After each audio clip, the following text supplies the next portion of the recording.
Les verbomoteurs.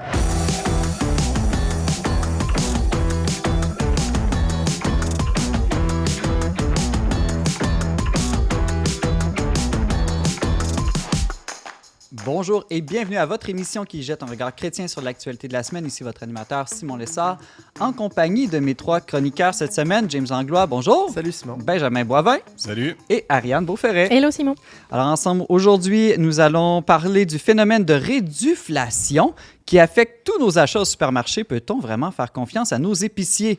Nous reviendrons aussi sur la première session du synode sur la synodalité au Vatican. De quoi les 400 délégués ont-ils discuté et qu'ont-ils décidé pour l'avenir de l'Église catholique? Mais tout d'abord, on commence cette émission avec une nouvelle troublante sur la mort au Québec en ce début de novembre.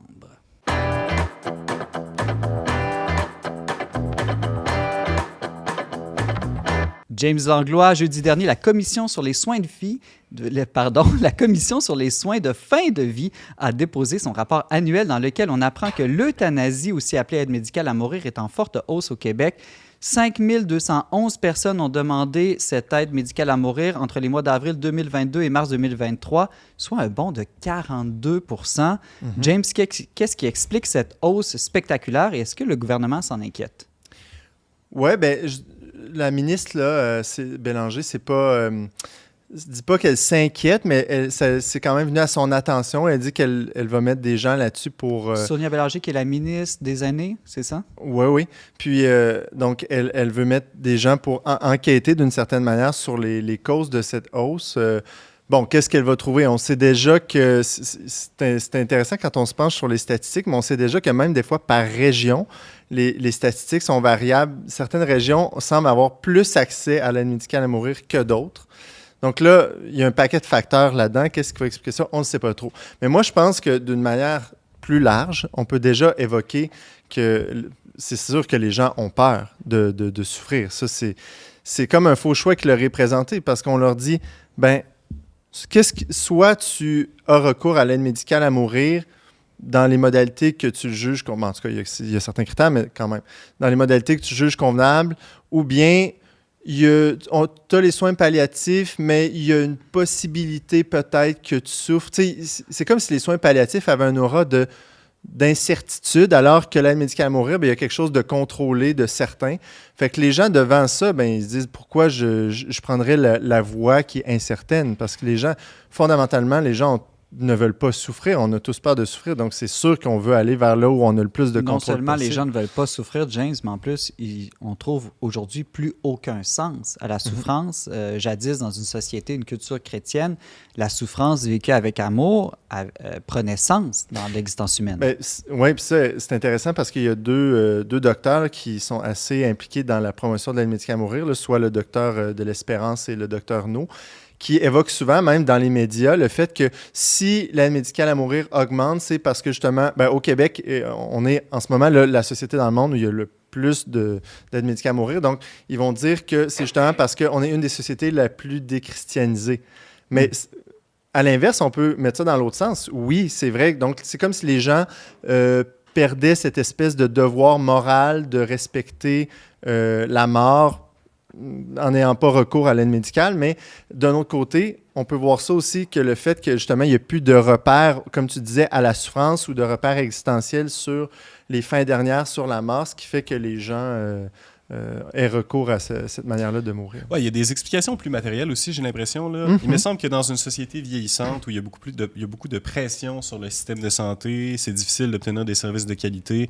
Les personnes âgées sont souvent, surtout les plus pauvres, traitées de manière tout à fait inadmissibles. Parfois, aussi en région éloignée, sont très isolés. Moi, je peux imaginer qu'une personne qui vit de la solitude, mais qui n'est pas nécessairement gravement malade, peut se laisser aller progressivement puis finir sa vie de cette façon-là. Tu as tout à fait raison, parce qu'aussi, surtout avec la pandémie, la mauvaise presse des CHSLD, être une personne aînée au Québec, tu dis, moi, je ne veux pas aller au CHSLD, puis c'est clairement ce qu'on entend. Les gens ne veulent pas mourir en CHSLD, donc ils disent, moi, je vais demander l'aide médicale à mourir. Je l'ai même entendu de la bouche de gens que je connais. Là. Et puis, donc ça, c'est certain. Puis aussi, il y a peut-être un phénomène sociologique. Il y a des observateurs qui disent, Prenons le cas de l'acceptation du mariage des homosexuels au Canada. C'est sûr que les années après que la loi a été acceptée, que la loi a changé, on a vu une augmentation des mariages. Tu sais, c'est comme un peu évident. Bon, là, je pense que le raisonnement ici doit être un peu différent là, parce que c'est clair que ici, il y a des critères quand même. Ce n'est pas un droit qui est acquis parce que, comme je le disais, il y a des critères. Mais encore là, c'est comme si ce droit-là à l'aide médicale à mourir était rendu une norme intégrée dans la vie des gens parce que c'est plus seulement vous avez le droit d'avoir recours à l'aide médicale à mourir, c'est aussi les gens ont presque l'obligation d'y penser. Oui, c'est comme est-ce que je vais être incinéré ou pas? Est-ce ça. Que je veux mourir par euthanasie ou pas? C'est devenu une question que tout le monde va devoir se poser. C'est posé de manière très directe. Oui, puis les personnes en fin de vie sont susceptibles de subir de la pression directe ou indirecte de la part de leur entourage qui sont dérangés par des situations de souffrance. Là, les gens ne vont pas nécessairement dire à leurs parents tu devrais demander de l'aide médicale à mourir, je suis ennuyé par ta situation. Mais quand même, ça peut se produire de manière, disons, plus subtile, plus je dangereuse. pense que c'est plus pernicieux aussi parce que maintenant, tu peux avoir un cousin, un oncle, un voisin qui l'a demandé finalement. Donc, quelque chose qui devenait exceptionnel et qui n'existait pas avant, comme c'est plus courant, c'est normalisé, tu te poses aussi la question de savoir, OK, quelles sont les raisons pourquoi moi je ne la demande pas aussi? C'est un raisonnement inverse, là. Oui, c'est clair. Aussi, en ce moment, il n'existe pas de registre pour suivre les gens qui ont fait la demande. Donc, quelqu'un peut se présenter à son médecin et dire « Moi, je veux avoir recours à l'aide médicale à mourir. » Le médecin refuse. Mais là, il peut avoir un magasinage de médecins. Il n'y a pas de suivi. Non, il n'y a pas de suivi. Donc, quelqu'un peut aller voir un autre médecin. Ah, celui-là, il accepte. Donc, là, Donc, c'est sûr que ça aussi, ça peut faire en sorte que les gens, la quantité augmente. Puis, on ne sera pas surpris que ça va aller en augmentant parce que déjà, au mois de décembre, les suites de la loi 11 vont faire en sorte que les infirmières praticiennes vont pouvoir octroyer l'aide médicale à mourir. Et ensuite, il va y avoir les demandes anticipées ce printemps qui vont arriver. Donc, il va y avoir une hausse de plus en plus, c'est certain. On a parlé de l'absence de sens à la vie, absence de sens surtout à la souffrance. Ariane, je t'ai entendu mentionner aussi la solitude comme une, selon toi, des causes principales d'augmentation de ces demandes. Oui, certainement. Qui veut mourir tout seul sur un lit d'hôpital ou finir même sa vie un peu en solitude? Je pense que c'est un autre type de souffrance qui pousse finalement au suicide. Et je pense qu'il y a un autre aspect aussi, c'est l'aspect d'autonomie. La perte d'autonomie, puis le fait d'être encore plus dépendant aux autres, c'est quelque chose qui est très, très, très mal vu dans notre société. Qui dévalorise... valorise seulement l'utilité, l'efficience. Tout à fait. Or, les personnes souffrantes, mourantes, comme les handicapés d'ailleurs, on a l'impression qu'il y a un regard jeté sur ces personnes-là comme si leur vie vaut moins la peine d'être vécue. Tout à fait. C'est comme des citoyens de deuxième classe, là, on peut dire. Là. James, avant de se laisser, est-ce qu'il y a autre chose qui a retenu ton attention dans le rapport de la Commission des soins de fin de vie? Je trouvais ça quand même intéressant qu'ils disent que 55% des demandes se sont faites à l'hôpital, 30% à domicile. Donc, on sait que la plupart des gens veulent mourir à la maison. Et je pense que dans une optique de soins palliatifs aussi, on doit remettre toujours plus l'accent sur les soins palliatifs pour montrer que c'est une voie qui est noble, qui est sans souffrance, faut le rappeler. On voit la différence. La France a vraiment mis le soin palliatif comme un droit là, qui fait partie des soins. Ici, ça reste à travailler, puis même à domicile concrètement. Je pense que les gens désirent ça plutôt que CHSLD ou à l'hôpital. L'importance des soins palliatifs, j'ai l'impression que c'est un sujet qui va revenir dans l'actualité ces prochains mois et années. James Langlois, journaliste au magazine Le Verbe, merci beaucoup. De rien.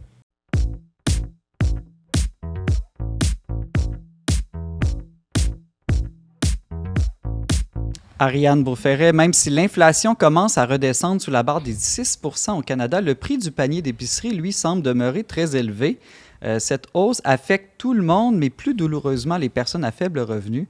Je me demandais, Ariane, on a l'impression qu'il y a des nouvelles stratégies que nos épiciers ont inventées pour camoufler l'inflation du coût des aliments, plus ou moins réussies, parce qu'on le remarque quand même, cette augmentation-là. On le remarque quand même, c'est pas forcément les détaillants ou les épiciers, c'est plus les producteurs et les manufacturiers. Okay. Et principalement pour les produits transformés, donc on a deux choses.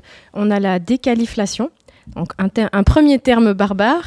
Et le prix de ce qu'on achète est identique, mais la qualité a été réduite. Donc, As-tu par un exemple, oui, puis c'est souvent des produits vraiment très, très transformés. Hein. Le Cheese Whiz, par exemple, le premier ingrédient, c'est plus le fromage, c'est des substances laitières. Ah, OK. Des barres tendres, on va remplacer l'enrobage, c'est plus du chocolat, du cacao, mais c'est beaucoup plus d'huile et de chocolat. Il va y avoir aussi des changements qui sont peu visibles ou très difficiles à suivre parce que l'Agence canadienne des aliments, elle tolère jusqu'à 20% de marge d'erreur sur le contenu des aliments transformés. Donc, un manufacturier, pour faire disons, rentrer dans ses coûts un peu mieux ou garder sa marge de profit, il pourrait décider, OK, je vais mettre un peu plus d'eau et un peu moins d'huile, mais ça fait une différence de 5%, donc j'ai pas besoin de le dire, j'ai pas besoin de le modifier sur ma liste d'ingrédients. Par contre, le consommateur, il va peut-être trouver que ce qu'il achète a un goût un peu différent, quoi. C'est une baisse de qualité. Donc ça, c'est la déqualification. Déqualiflation, selon un néologisme barbare, selon Tout à toi. fait. Il y en a un deuxième, c'est une autre manipulation du consommateur. Donc, on garde encore le même prix identique, il ne bouge pas, mais c'est la quantité de produits qui baisse. Donc, on va acheter du bacon, plutôt que ce soit 750 grammes, c'est 500 grammes. Du pain, plutôt que ce soit 650 grammes, c'est 550. La crème, c'est des 473 millilitres plutôt que 500, Donc, c'est toujours etc. de plus en plus petit, les quantités. C'est de plus en plus petit. Même les fruits et légumes, j'ai remarqué récemment que les laitues, on dirait qu'ils enlèvent quelques feuilles avant de les mettre dans le sac. Ah, ça, par contre, moi, j'ai pas remarqué. Ah, moi, je suis à peu près certain de ça. Avec ton gars, c'est Les quand même- céleris aussi sont tous de plus Ah, petits. peut-être qu'il y a une baisse de qualité au niveau des légumes, mais c'est ça, je quand saurais même pas des te nombres dire. barbares aussi. Tu sais, pourquoi 573? Tu sais, pourquoi pas Oui, 570? et là, il y a un consensus aussi au niveau des producteurs, c'est-à-dire qu'ils se mettent d'accord entre eux, c'est pas suivi, on ne sait pas trop comment est-ce qu'ils décident de cela, mais quand le format change, il change un peu pour tout le monde. Là. Et donc, Et avec ça porte un nom, ce oui, phénomène? c'est la réduflation. Réduflation. Le problème de la réduflation, c'est que donc déjà, on paye le même prix, on obtient moins d'ingrédients ou d'aliments, mais en plus, parfois, en changeant le format, en changeant la quantité, on va avoir des taxes supplémentaires. Donc, par exemple, si vous achetez un paquet de barres tendres, avant, c'était 6 barres tendres, il n'y a pas de taxes. Maintenant, il y a beaucoup de paquets qui sont passés à 5 barres tendres, et là, il y a 15% de taxes parce que supplémentaires. c'est à partir de 6 que... Oui, c'est considéré comme un format collation petit, donc c'est taxé. Ce qui donne un incitatif à l'État à ne pas combattre ce phénomène-là, j'imagine. Hein? Peut-être, mais après, c'est que ce sont pas des coûts, c'est pas des changements qui sont énormes, je pense, pour l'État.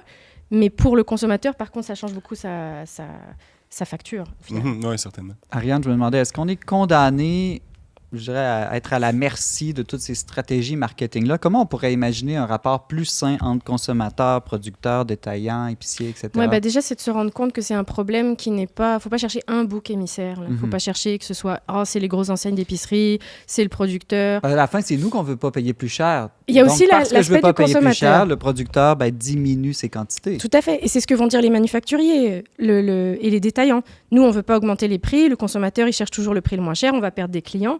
Et donc, on fait partie aussi de cette triade-là. Et donc, non, je pense qu'on n'est pas à la merci de ce système-là et de ces tromperies, finalement. Déjà, en tant que consommateur, je pense qu'il faut se rendre compte que tout travail mérite un salaire qui est juste. C'est même une phrase dans la Bible. Si quelqu'un accomplit un travail, son salaire ne lui est pas accordé comme un don gratuit, mais comme un dû. C'est dans la lettre de Saint Paul aux Romains. Donc, payer le moins cher, parfois, ça peut être aussi en flouant des personnes. Ça veut dire des chaînes de production avec des ouvriers qui sont moins payés, avec des systèmes où il n'y a peut-être pas d'assurance, ce genre de choses. Donc, il ne faut pas toujours chercher le moins cher. C'est quelque chose qu'il faut changer. Après, il faut aussi se rendre compte que les prix augmentent particulièrement pour les produits transformés aussi. Et peut-être que si on revient à des options comme les fermiers de famille, les marchés publics, parce que le marché public, ce n'est pas forcément plus cher pour les produits de base, on est directement en lien avec le producteur. Et la majorité des producteurs, ils ne cherchent pas à tromper leurs clients parce que quand ils sont directement en lien avec le client, ça se sait quand il y a un producteur sur un marché qui fait des prix qui sont complètement fous. Et donc, c'est souvent des prix justes, en fait. Alors qu'en épicerie, c'est beaucoup plus difficile. Je ne sais pas pour vous, là, mais il y a une grande distance savoir... entre le consommateur et le producteur, puis tous ces intervalles-là créent un certain flou. Oui, ça crée un flou. Incapable de comprendre qu'est-ce qui se produit en réalité. On ne sait pas, et en plus, parfois, le prix, on ne sait pas exactement comment il est calculé parce que c'est choisi parmi des grands producteurs entre eux qui se parlent. Donc ça, c'est un aspect, mais je pense que le deuxième, il y a une responsabilité de la part des producteurs et des manufacturiers. Si on décide, OK, moi, je vais tromper mon client, je vais modifier des choses, puis en faisant semblant que finalement rien n'a changé, la confiance, elle est rompue. Puis ça aussi, c'est une autre phrase de la Bible que j'aime bien. C'est Jésus carrément qui nous dit celui qui est digne de confiance dans la moindre chose est digne de confiance aussi dans une grande. Celui qui est malhonnête dans la moindre chose est malhonnête aussi dans une grande. À partir du moment où on sait qu'une compagnie a modifié ses ingrédients sans le dire, modifié ses quantités sans vraiment l'annoncer, la confiance, elle est complètement rompue. À long terme, ça ne peut pas fonctionner. Donc, les manufacturiers, ils auraient tendance à avoir une vision à long terme. C'est impossible de toute façon, c'est pas viable de tout le temps réduire et puis de faire du suremballage. Vient un point où c'est pas possible. Non, on va pas acheter 3 grammes de fromage. Quoi. Enfin, en ça même marche temps, pas. quand tu es habitué d'acheter un produit, tu vois la différence si le contenu change. Tout à fait. Donc, c'est un peu naïf si c'est vraiment leur intention. C'est très court terme. De dire on va tromper le consommateur. Bah oui, Qu'ils s'en rendront pas compte. Mais en même temps. C'est dommageable. De notre point de vue, ça fait des années qu'on nous dit qu'il y a de la surconsommation en Occident, que les Occidentaux mangent beaucoup trop en quantité. Est-ce que c'est pas une occasion de revoir notre mode de vie, d'être un peu plus ascétique? Mais il y a même des grosses compagnies comme Coca-Cola ou des compagnies de chocolat, c'était leur argument. On va réduire, on va pas changer notre recette, mais on va réduire le format, comme ça vous allez consommer moins de sucre, c'est bon pour vous. Moi, devant un film, que le sac de chips soit gros ou petit, je vais manger tout le sac. Tu vas le manger au complet, bon. Mais écoute, pourquoi pas? Mais après, je pense que c'est une responsabilité individuelle aussi, clairement, là. Non, mais c'est l'hypocrisie évidente aussi de cet argument-là lorsqu'il est servi par une grande compagnie qui, il y a quelques années... par moi, là. Il y a quelques années, nous servait un immense format parce que ça avait un caractère addictif. Maintenant, elle se fait accuser de produire des produits qui sont mauvais pour la santé. Puis là, tout d'un coup, ça devient avantageux économiquement de faire du petit format. Puis là, on nous sert une justification dans l'une ou l'autre des situations, comme si c'était blanc comme neige. Là. C'est toujours un marketing trompeur, là. Oui. Alors, merci Ariane Beauferré, membre du conseil éditorial du magazine Le Verbe. Merci.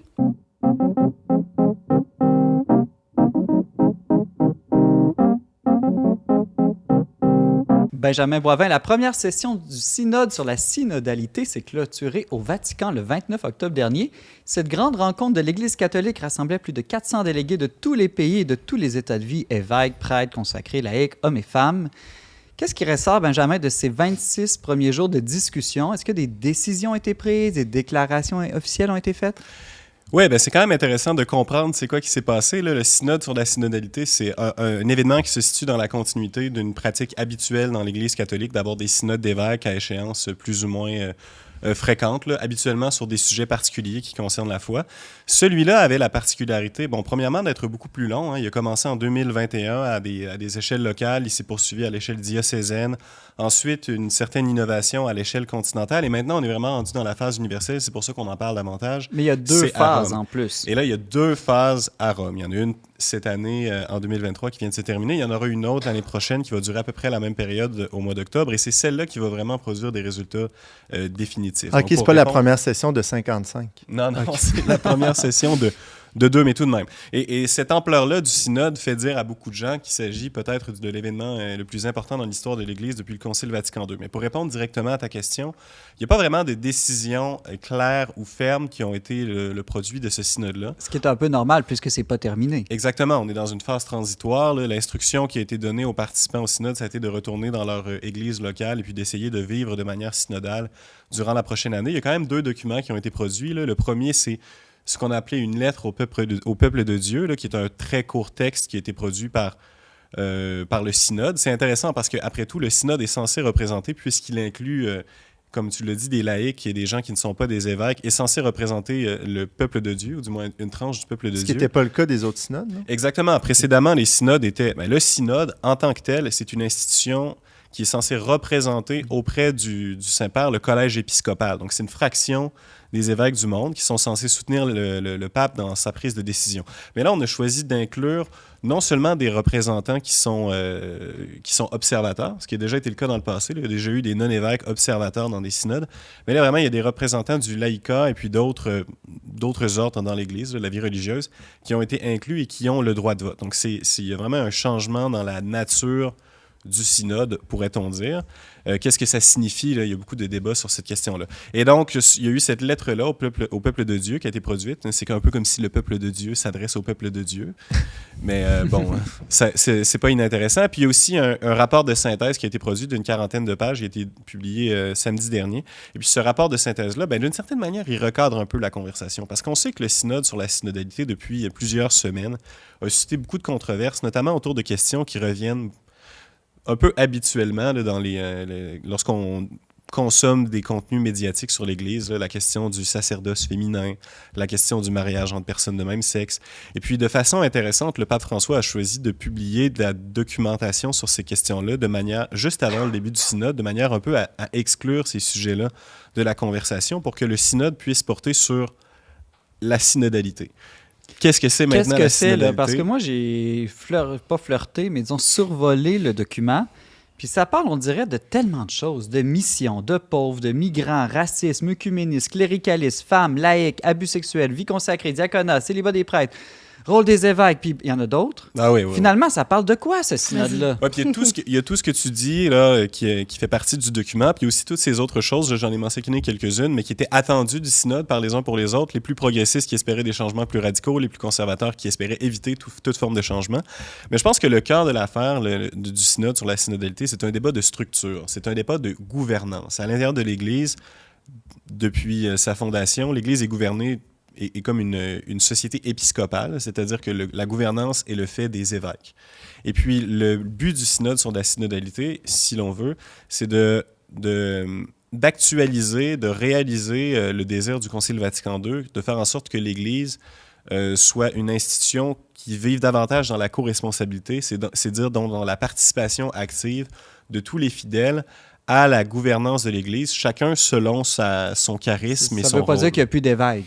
Non, ça ne veut pas du tout dire qu'il n'y a plus d'évêques, mais ça veut dire qu'il y a plusieurs petits changements, petits et plus grands changements, qui sont proposés dans l'ensemble de l'Église universelle. Là, la création de nouveaux conseils que les évêques devront institutionnaliser dans leur diocèse pour favoriser la participation des laïcs, l'obligation d'avoir une présence féminine dans les processus décisionnels, que ce ne soit pas simplement que des hommes entre eux qui prennent les décisions. Mais sur toutes ces questions-là, on a des orientations qui ont une vocation très générale, mais on ne sait pas exactement encore quelle forme ça va prendre. Je vous voyais réagir, James Ariane. Est-ce que les synodes, dans le passé, ont déjà emmené des décisions importantes dans l'Église? Le synode, historiquement, est un organe consultatif. Paul VI l'a voulu à la suite de Vatican II pour rassembler régulièrement les évêques autour de lui pour pouvoir décider, réfléchir à des questions. Mais c'est davantage un organe qui amène des réflexions sur des thèmes que des prises de décision. C'est le Saint-Père, au final, qui prend une décision. Oui, et le synode est sous le Saint-Père et pour le Saint-Père. Maintenant, depuis quelques années, on a vu que le pape François a beaucoup insisté sur l'utilité de cette institution-là pour favoriser une plus grande collégialité dans l'Église. Une collégialité, c'est un mot qu'on comprend, qu'on utilise un peu mieux. Ça ressemble à synodalité sous certains rapports. Oui, mais à bien des égards, la synodalité, c'est comme l'expression à l'intérieur de l'Église de ce qu'on comprend plus habituellement comme collégialité, c'est-à-dire une prise de décision qui est moins verticale, qui est plus horizontale.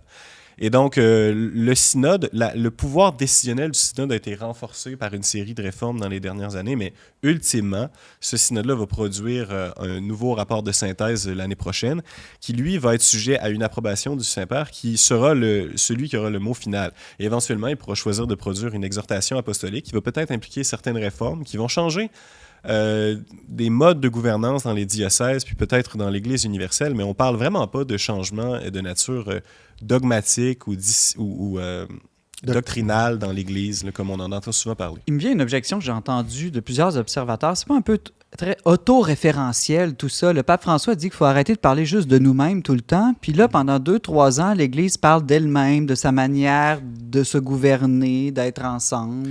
Oui, je pense que c'est une objection qui a ses mérites quand même. Là. Il y a quelque chose d'un peu amusant à l'idée d'avoir une rencontre sur le phénomène de la rencontre, le synode sur la synodalité. Une réunion sur les réunions. Une réunion sur les réunions. Puis le pape François est quand même conscient de ça. Il a dit à plusieurs reprises qu'il comprenait que beaucoup de fidèles ne s'intéressaient pas à cette question-là. Il est capable de concevoir pourquoi. Mais selon lui, c'est une démarche qui est importante, qui doit être vécue dans l'Église et qui, même si elle n'est pas parfaitement comprise, elle doit avoir lieu. Mais je pense que justement, c'est en vue d'accomplir mieux la mission par après. C'est-à-dire une Église qui intègre mieux les états de vie, qui intègre mieux les vocations, va plus servir aussi pour entrer en relation avec le monde, je pense.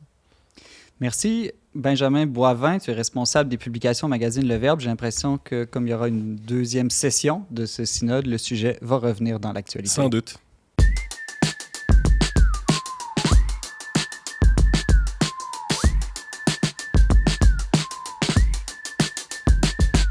Ariane Beauferré, une suggestion de lecture cette semaine. Oui, pour faire écho à la chronique de James sur l'aide médicale à mourir, c'est un livre qui est sorti en 2023, Le Dernier Souffle. 2 auteurs, Régis Debray et Claude Grange. Alors Claude Grange, c'est un médecin, ça fait 25 ans qu'il travaille en soins palliatifs.